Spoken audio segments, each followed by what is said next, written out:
नारी निर्यातना प्रसंग में सरकार को घेरिला बीजेडी सांबादिक सम्मेलन करी वरिष्ठ बीजेडी नेता संजय दासवर्मा कहते नुआ सरकार आसिबा परे राज्य में नारी निर्यातना बढ़ी छात्री असुरक्षित कैंपस असुरक्षित प्रत्येक स्तर में अशांत परिवेश बालेश्वर और पुरीर पलंगा घटना पर पुरी ब्रह्मगिरी मां बालीहरचंडी पाखरे दुष्कर्म घटना ब्रह्मगिरीर घटना राज्य में कंपन सृष्टि करिछि। पीड़िता गुरुतर अवस्था मेडिकल चिकित्सित होउछंती। पुरी जिला बालीहरचंडी आज निरापद नुहे दीर्घ समय धरी दाबी हुई आसुछि पुलिस आउटपोस्ट निर्माण करा जाऊ। केवल पुरी जिला नुहे सारा राज्य में पर्यटन स्थल को सुरक्षित रखा जाऊ बोली मुख्यमंत्री निकट में दाबी करिसेंती संजय दासवर्मा।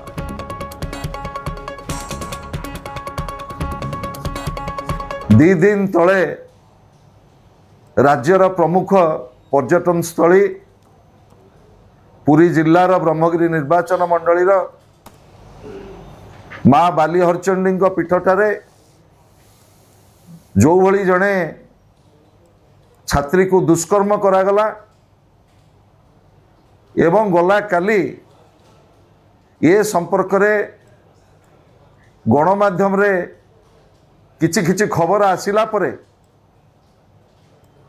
जहाँ सबू घटना घटी ताकू आपण माने जदि अनुसंधान करिवे किभली भाव रे सारा राज्य रे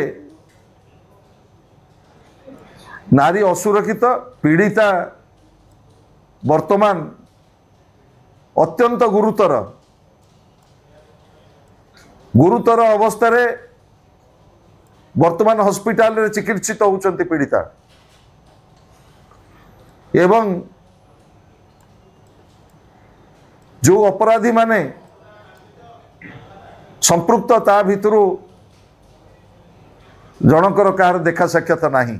आमे लंबा समय धरी दाबी करी आसुचु बालीहरचंडी रे गोटे पुलिस आउटपोस्ट करा जाऊ।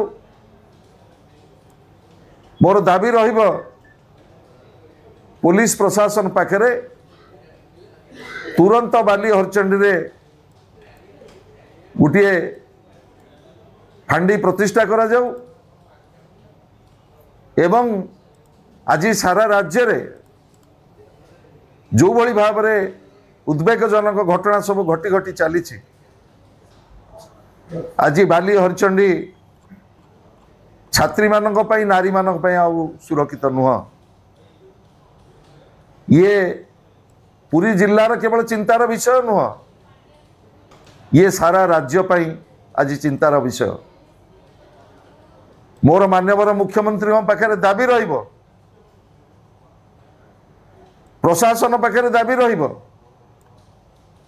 केवल पुरी